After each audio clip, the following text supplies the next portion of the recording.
Hi, it's Cheryl. Join Amy and I as we visit with one of our besties, Dr. Holly Hoffman, an expert in all things humor and joy related. From her PhD on humor in the early childhood special education classroom to joy in the college classroom, Holly shares how friendships have impacted her life with sunshine, happiness, and laughter. Times when relationships make all the difference. Having a mindset that is open to joy and seeking humor in your own life. And don't worry, there's plenty of laughter as we talk about wardrobe malfunctions, the time Holly tried to be an introvert for 4 days, and Holly even slips in a few secrets about sharing an office and classroom with yours truly. I can't wait for you to listen. Welcome back to This Was Supposed to Be Easy. This is Cheryl. And this is Amy. And today we are here with Dr. Holly Hoffman, an expert in all things humor, joy, and laughter related. We are going to talk about the value of friendship and how they have impacted her life. Hi, Dr. Holly. Hey, thanks for having me. So we are really happy that you are here today to join us. We are wondering if maybe you could start off by telling us how friendships have impacted your life and what they play. Sure, I would love to talk about that. Well, first I have to say I'm very honored to be here with you both, and I'm excited to talk about one of my favorite topics, friendship. And so I'd love to share that friendship is so important to me. I can't imagine my life without friendships in my history and today. And I just have so many examples of times where friends have brought sunshine and happiness and laughter and humor into my life, where I've shared laughs and tears and experiences with friends. And I just can't imagine my life without it. So think about opportunities to really make strong connections, particularly with other women. And that might be based on shared experiences or new curiosities or things that were hard or things that were joyful. I feel really lucky to have those experiences and learn from others around me. So I'm going to go back in time a little bit, Holly, back to a time when we shared an office. Don't tell them about the glitter. Well, that's when we actually shared a classroom. But it just, as you were talking, it reminded me of sharing that very close space with you and how different each of us are. Maybe when it comes to organization and still finding a way to see the humorous side of that shared space and relationship. What do you want to tell us about that time? Well, first I have to share with all the listeners out there that Cheryl liked to be a collector of many things and to house all of those things on her desk. So when she would go away to a conference or maybe once in a while take a day off, I loved cleaning her desk and taking a picture of what a clean desk looks like and then taping it next to her desk to have that reminder, that goal every day. Yes. Maybe you could keep your desk like that. Yes, that way I could look at it and know what the surface of my desk looked like. Yes, I didn't know if I had to reintroduce her to the bottom of that desk every time. So now I want to know, did that help you in any way refamiliarize yourself with the bottom layer of the desk? Well, I mean, it created a situation where every once in a while I did get to see the surface. Okay. Was it enough just to see the surface in the picture or like to be like, hey, friend? Or did you need to, revisit the desk? What do you think the answer to that question is, Holly? I feel proudly responsible for showing her that space that she had not seen in quite some time. And I was very glad that we were good friends and she didn't get mad at me when I did that. So you should know that Amy and I both consider ourselves creatives and that often creatives can be a bit messy in the flow of everything. I would agree with you. And there's messy, and then there's things growing in coffee cups that are questionable. I love hearing the side of your relationship with Cheryl. I have many stories to share. How long is this podcast? I'm sure probably not long enough for all of the stories that we have with that. So Bring it back. So thinking along those lines of kind of, and though we'd love to know more about our co-host here, I know, and I'm sure everyone at home would love to know too, but I'll bring it back. Thinking about your relationships, you had shared that you had a lot of examples of times that they really made the difference in your life. Sure. Could you think of one or two that, and how maybe they impacted you or impacted how you are as a human? Sure. I think about friends when I was little, and I was so nervous. Like we lived in Indiana, then we were moving to Michigan. I was going into 4th grade, and I was like, oh my gosh, how am I going to do this? I've got my bestie camera in Indiana. I can't imagine my life without camera. And then I moved to Michigan, and I met Katie. And so we were awesome friends, and we grew and grew and grew from there. So I think about times of transition. Those are huge when you are nervous and scared about new opportunities. So I think a lot of people can relate when they move to college, and maybe you live with someone you didn't know, or someone you maybe knew in high school, but you had a different relationship. So, I mean, so many people have those kinds of relationships that they hold on to for the rest of their life. I think about I'm super lucky to be great friends with a lot of my coworkers, and I feel really, really lucky for that.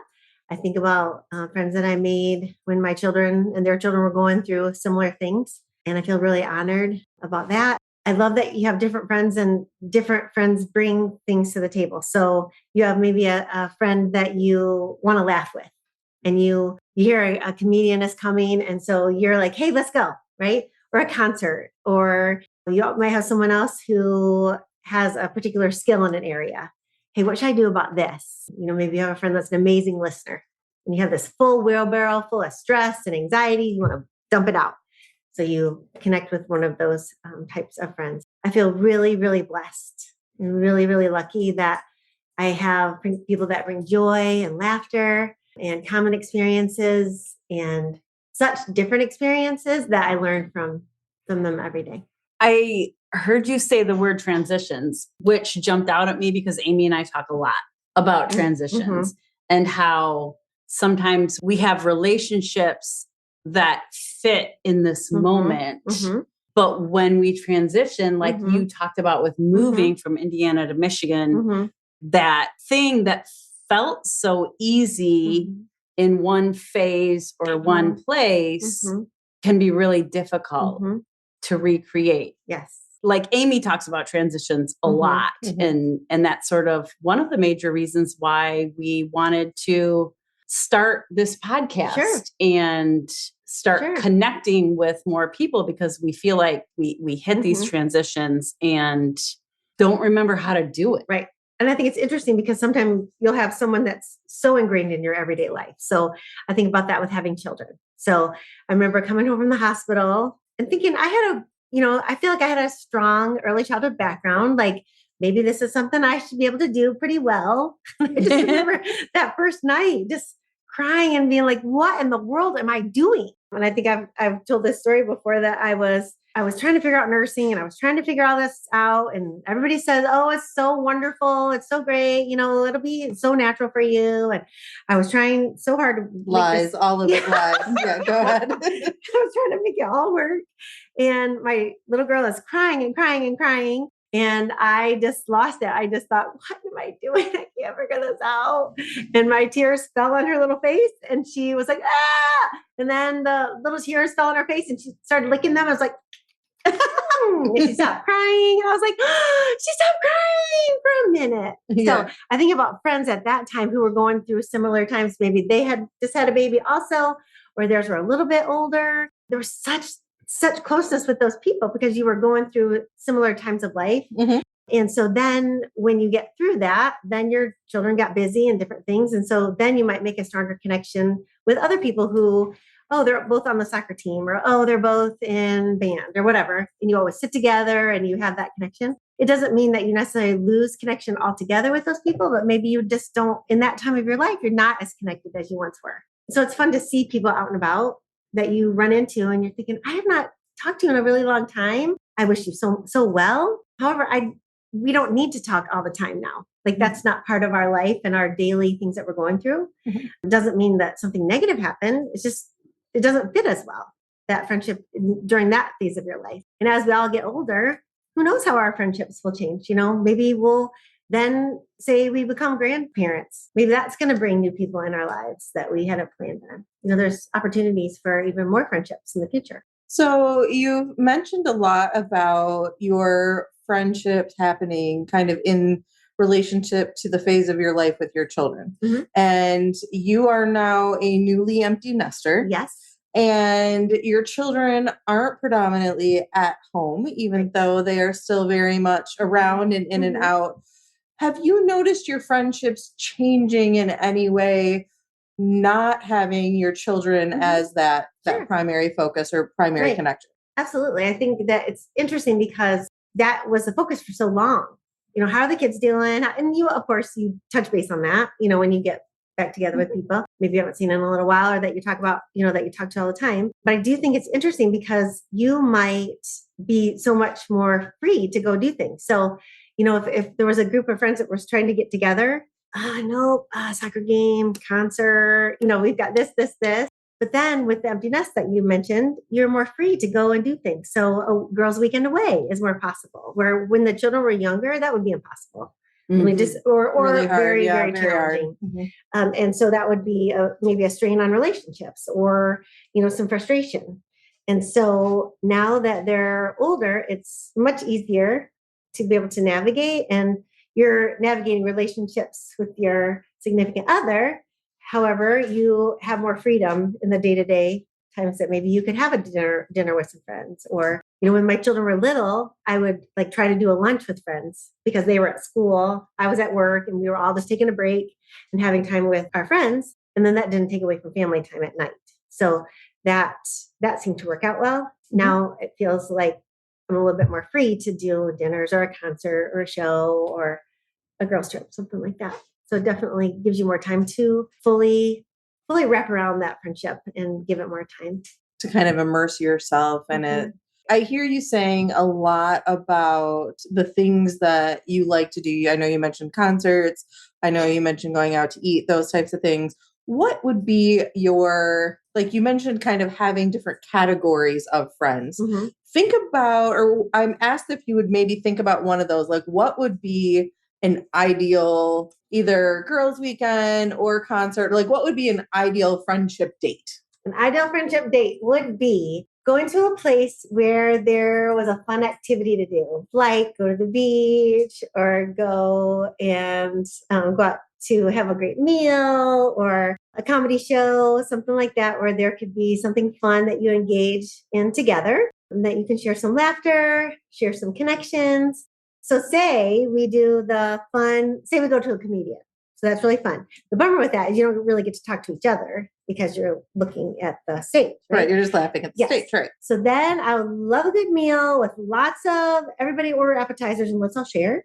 I love that. Yes. Yeah. Okay. A couple beverages. If you like iced tea or something else. Okay. A little stronger. Yeah. Yes. So would love that. Would love time to catch up on everybody. How's everything going? What's in your wheelbarrow today? Any great news to share? Just catch up on everybody. Lots of time to laugh. Think about memories, fun things that we've done together. Maybe some goal setting in terms of where we're going to do next time. What would be fun to do next summer? What do you think is going to happen down the road? And could we all live together as the Golden Girls? Yeah. Yeah. The ultimate dream. Right. That would be my ultimate dream. I would love that.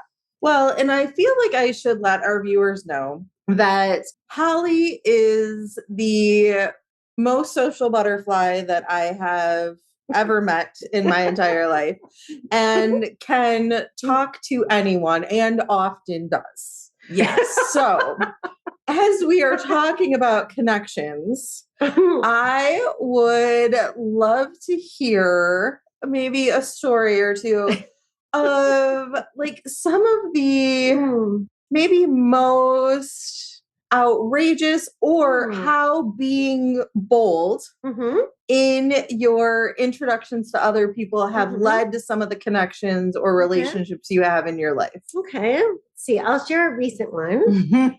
I have I had some medical appointments and was able to meet a very nice person also at this facility. He was also post-medical procedure, and he is 85, and he is very social, very fun, loves to laugh.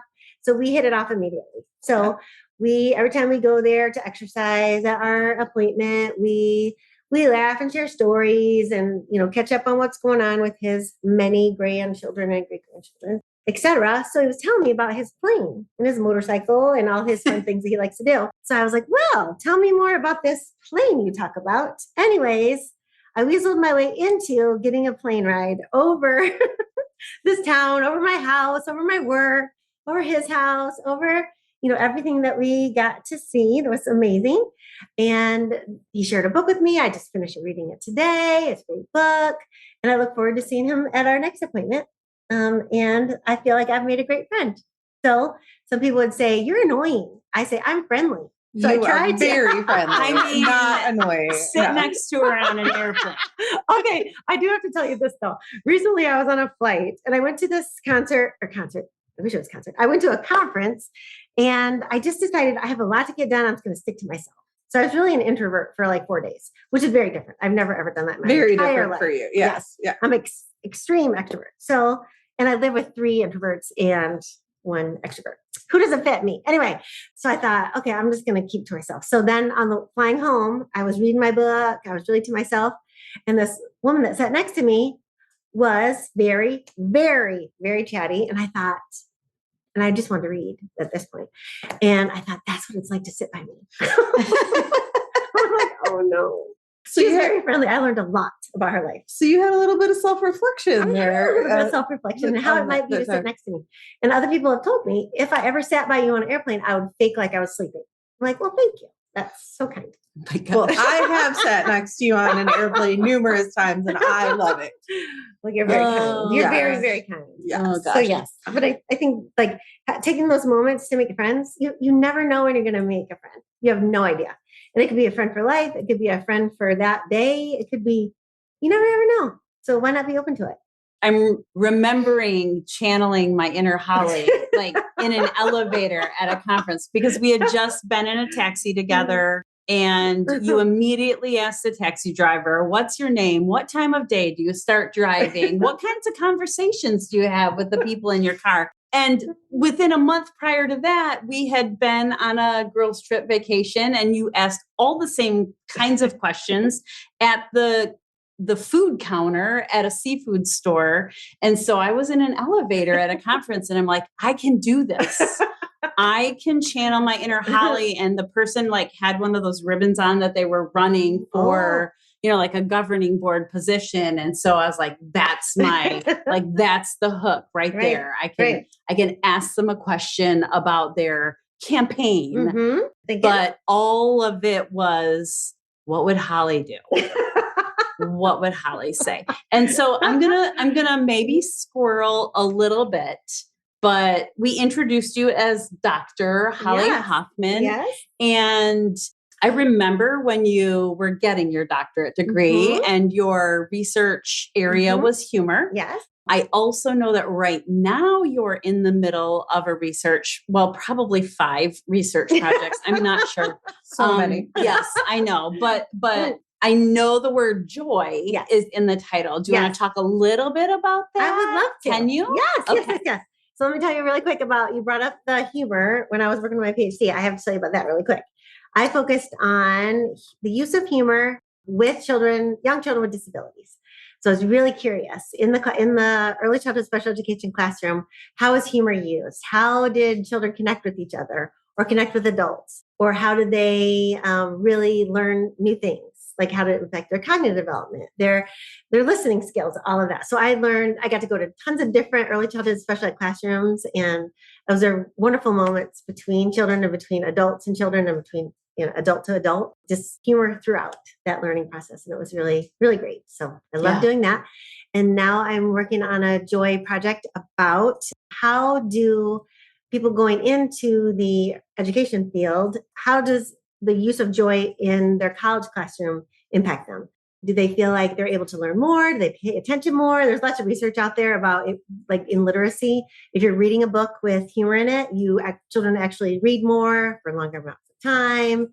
They're more attentive. If you use humor in a college classroom, we have better attendance, better engagement, better listening. Students feel more comfortable. So there's lots and lots of research out there. So I really wanted to know about humor in the college classroom. So students said that the most important thing for them to have that sense of joy and positivity in the college classroom was the relationship they built with the college instructor. I was really surprised because I thought they would say with each other. Mm-hmm. However, that wasn't as important to them. So they like being able to have like small group activities where they can make connections with other people. However, the relationship they had with the instructor was hands down way more important. Interesting. Yeah, it was very, very interesting. So then I think about my role with the students I work with. I want it to be a joyful experience to learn. And I want them to be able to feel really comfortable and feel joy as they learn. And so it's really helped me recommit to really work on positive relationships with each student and including joy in that engagement, in that learning setting. So I'm wondering if maybe you could share with the listeners a little bit about how do you think that they could seek joy and humor in their own life? Sure. I think the most important thing and number one thing is to learn to laugh at yourself. We make mistakes all the time, and we have completely have a choice to make. Are we going to get really frustrated with ourselves? Are we going to laugh about it when appropriate? I always say to my students, or if I'm doing a presentation about humor, it's really important that we don't laugh at everything. I'm not saying that, nothing's ever stressful or sad or hard. Those times are aplenty. However, we can choose to look at the lighter side of situations. So I think about that. Like if you think about the mistakes you make, I make one every 7 minutes. So I can laugh about it or I can learn from it and do better next time. We do better when we know better, right? So thinking about how can we have a mindset that allows us to bring in that joy? I think if we have a more positive attitude, other people pick up on that. And so hopefully they reflect that back to us. I think that if we are open to learning about joy and if we are able to find joy in opportunities, very easily we can say, I woke up late today. I'm going to be late for work. Hey, you know what? Maybe you got a little bit extra sleep. You're obviously very tired, right? So maybe you're going to feel better today. Who knows, right? And maybe it's going to be okay. You to stay 5 minutes later. Maybe there's less traffic when you leave than when you typically would leave. So there's probably a silver lining in there. You just have to look for it. So I think some people really sell themselves short because they don't allow themselves to be open to humor and joy and laughter. And making mistakes. Which are so common. I'm the biggest oops girl ever. So I think, and I'd love to model that for students that you don't have to know everything. We're not walking Googles. It's okay to ask questions and to be wrong and make mistakes. It's okay. Laugh at it when it's appropriate and move forward. So speaking of oops girl. Yes. Could you give us one quick story of an oops moment, maybe a wardrobe malfunction? Do not listen to her. She knows too much. Oh, okay. Give an example. I mean, I was thinking like you got halfway dressed before you walked out the door. I did. Can I tell that story on here? Sure. Okay. So this is a long time ago. I kind of forgot about this. Thanks for the joy, bringing it back. And Anytime. Embarrassment and mortification. Count on me. Oh, okay. So this is a long time ago. I decided to go back to school and get my PhD. My children were 8 months old and 2. And now in reflection, I think, how in the world did I do that? And it was 2.5 hours away every class, which was twice or 3 times a week. Anyways, I figured out my solution. I drove my minivan on the highway many hours. Anyway, so I thought, I got this. I can figure this out. Anyways, and I was nursing my son because he was 8 months old. So I thought, I was getting ready for class at night and I needed to pump because he needed, his food in his bottle. My husband's going to give him that night. And so I was used to being half dressed, okay, at my house because I was doing a lot of pumping. So lots of things. Yeah. Yes. Lots of many things. Yes. So yeah, I don't always tell that part of the story, but yeah. So I was pumping and doing all this stuff. So then, I mean, if you're going to come out with yeah, I'm just here's the place. Right, yes, Here's yes. I really appreciate that. The fully supportive place. So I was nervous about my class. This is the first night I'd gone to class that weekend. However, this was a new teacher, new classmates. I was very nervous. So I hopped in my styling minivan. I heard out of my house, jumped in my styling minivan. I'm driving down the road. I get about an hour from my house. I look down. I'm like, oh my gosh, this did not happen. I look down. I'm not wearing a shirt. I have on pants. I have on shoes. I have on a jacket and a very scary nursing bra. No shirt. Okay. No shirt. So I'm like, okay, big deal. Big deal. There's a Target up here. Just get out, go in, get a shirt, put it on and go. I don't know about the rest of you listeners. I have many different sizes of clothes in my closet because, maybe a miracle happened and I'll be able to wear that again. So I have this jacket that's probably 4 sizes too small, but it's cute. So I keep wearing it. And there's no way in any way, shape, or form that I could pull this jacket together in the middle to cover up the scary bra or my big belly. So I got out of the car and I kept pulling it to try to meet it in the middle so I could go in the store. I look like a huge shoplifter. I look insane. I cannot go in Target. So what happens? I turn around. I go back home. I cried all the way to my house to get out a stinking shirt. I probably picked out some of the stains on it, whatever, because I was so upset. I cried all the way back down. So I'm like an hour and a half late to class. This is an evening class, so it's long, Right. So I get there and I cried the whole way. So my face is all red. My eyes were all swollen. I look scary, but I did have a shirt on. And I get into my class.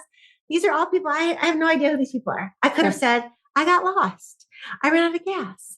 I had a flat tire. There's so many, the plethora of choices for this story. So many. But no, I said, I'm so sorry I'm late. I forgot to wear a shirt. It's all like, you what? My teacher was this, if you think of a stereotypic looking professor, he was like a man with all white hair. It was like bald on the top, but there was a ponytail on the back. He was very fair looking skin. He turned shades of red I've not seen on a human. And I was like, I'm sorry.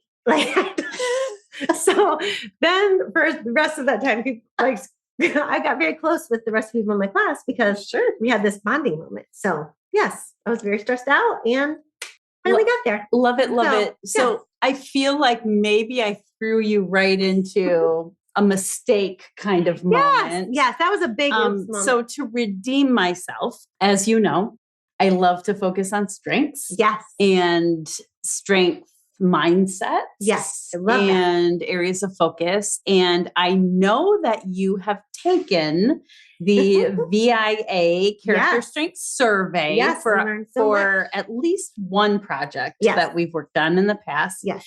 Can you tell us about a couple of your signature strengths? Yes, I would love to. Okay. That was a great project to do with you and to learn about the signature strengths. I've learned so much from that. My top 3 are love, or kindness is number 1, love is number 2, and humor is number 3. I think that aligns. I think that, I love my shirts that say be kind, or, kindness is the only way to be. There's lots and lots that I think about related to kindness. I think that's what we can do as we interact with other people. And humor is so important to me, to laugh at ourselves, to laugh with other people. I think it's so, so important. Mm-hmm. And so I really love that because I think that has been infused in everything I do. Uh-huh. You just reminded me about your t-shirts. Yes, my Tuesday t-shirt. Yes. So over the pandemic, I struggled a lot. I had a really, really hard time. And I noticed, so one day, me, myself, and I had a chat. I said, we've got to get out of this funk. Lots of tears, lots of frustration. And I said, let's do something positive. So I started this whole thing with these t-shirts. So I started buying t-shirts that I really liked. And I, to be kind and to think about laughter. And some are silly, that I have one, like, it's okay. Everything's okay. And sometimes it is, sometimes not so much. So had lots of joy and lots of positivity from other people. So every Tuesday on Facebook, I post a picture of wearing one of these t-shirts. And what's really been fun is that other people are joining me. So I have a Tuesday morning class at 8 in the morning, and like 4 of the students always wear a shirt too. So they join me for that. Some of my other friends and coworkers do that as well. And that's been really fun to do. And so people send me shirts, or they say, hey, I started my own too. And they'll send me, 8 shirts that they bought that they're excited to do. So it's been really fun. I've learned a lot from other people, and I'm really grateful. Well, I would love to invite our listeners, if you have your own t-shirts, and you can join us via our socials in the notes. I think we would love to see what people have their own t-shirts and spreading joy and positivity and humor, and if they're comfortable to post some of their own pictures. Yes, that'd be great. We can make this a whole Holly movement. I would love it. That'd be great. I think I just bought the t-shirt for the story this week. You did. So with that, I would like to thank you all for tuning in to This Was Supposed to Be Easy. Remember that the best stories are the ones we live, and we heard some amazing stories today. And you can join us next time as we uncover more tales and thoughts that just might change your world while we navigate those things that we didn't expect to be so hard. Stay curious, stay connected, and keep wondering. Have a great day. Bye. Bye.